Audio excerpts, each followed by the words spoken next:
Hey guys, welcome back to the course. In this section, we're going to go over one of the most important aspects of design is images. Designers use images all the time. It's how you communicate your designs. It's how you give a feeling to your UI, and you use it in home pages everywhere.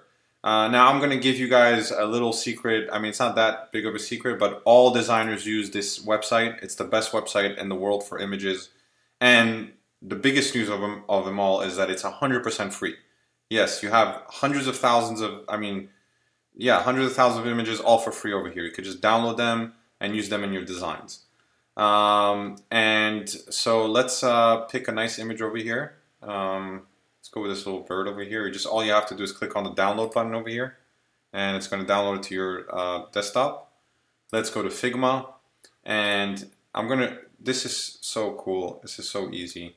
All you got to do is drag and drop it inside Figma, and that's it. The image gets added. Now, in order to scale it, you hold the shift. I would always recommend to hold the shift button so that it scales in perfect and based on the original sizing, so it doesn't look all weird. If you don't hold the shift, it's going to look like, see, it's going to distort the image and look bad. So hold shift and let's resize it to the actual box over here. You see, perfectly like that. And we can see the text that we added below, so you grab this layer here and drag it below the copy. And now look how beautiful one image can make a design. I didn't even have to do anything. Just the text on top of an image looks fantastic. Now you'll see below, like, we're going to create a lot of projects that have images in their background, and especially home pages always have. I'm sure you've seen websites on the web that have images in the background on the top side. It's a very, very popular way of communicating various goals based on your objective of what problem you're trying to solve in your design or what you're trying to communicate. But anyways, let's go here and let's write something.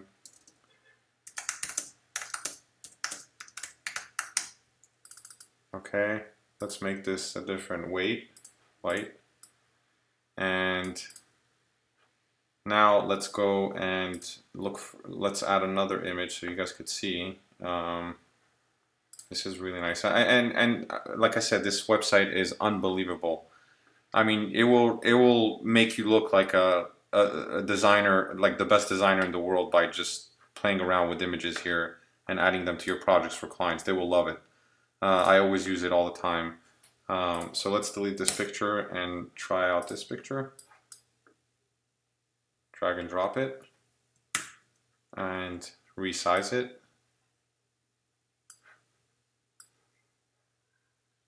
And once again, take it and put it below the copy. Look at that, how nice it is. That's it. Now there's other things you could do with images. I remember we went over this briefly, so let me show you guys something. So let's say you created a box over here. So remember in the fill where you can create a gradient, pick a gradient, so you can also add image. And then you can choose an image from here, and if you go to the download section where you download the image, you can just tap on that and it'll do that. You see that? And you can add cool things like you can tweak it here, you can add exposure, contrast. You see the contrast, like the bird looks different. I mean, how it like highlights things, and so you can play around with this until you find something you like. So this will make it black, saturation will make it a black and white picture. Temperature will, hold on, let's put it back in colors over here. Temperature will make it warmer, see, or colder. Let's keep it here. Let's go back here. Tint will, see, adds a little tint. So these are just features that these are little things that you play with based on your liking and the kind of project, and this will come up down the road. But probably the most important one here is the black and white. Obviously, that's something that people use a lot. I'm sure you're going to have things in your design that come up that you want to make something black or white. Actually, you know, shadow also, it's kind of almost like makes it kind of black and white, or makes it look like it's your nighttime or whatever. And that's it. So play with these For this section, I would say drop in a bunch of images, play with the features over here, create shapes, and add images to it. You can also add, what would be cool is to, let's say you wanted to have the image on a circle, so you can do the same thing that way. You can go to fill over here and go to solid, image, choose image, and let's say you just wanted the bird to be highlighted, so you'll click on. Now, by the way, this is one way of doing it, but if you want to have more freedom on where the image is placed, masking is better. And I will show you right now what masking is. One second. So masking is create another shape, a circle, right here, and drop the image here that we've done. You know what, let's look for another image. Let's go with this. And go back to Figma, grab the image. Where's the image? Right here. And let's zoom out. Let's make it way smaller. And this is really cool. So you grab the image and you grab the ellipse together. You right click and you tap on use as mask. And that's it. Now you have a mask. So basically the image masks around the shape that you created.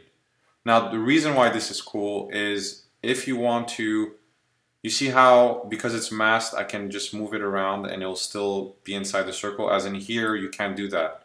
It just drops it and crops it based on the location. Like you can't move the image around. Here, you can. So you just move the image around. You could put it. Now this is very useful. Masking is very useful when you want to add a picture of like someone's face in an avatar. So let's say, let's go to. Let's say we wanted to take an image of a person. Sorry, this is kind of a creepy image of Michael Jackson, but I'm just trying to show you guys how it works. Let's say you wanted to add to that here, so let's delete that. Let's create a little shape here. So in UI design, this will come up a lot. You'll create a lot of little avatars like that, and you'll put in the header like what you see over here. You see? So if you wanted to recreate that, you drop in the image here above this ellipse, and again, let's do masking.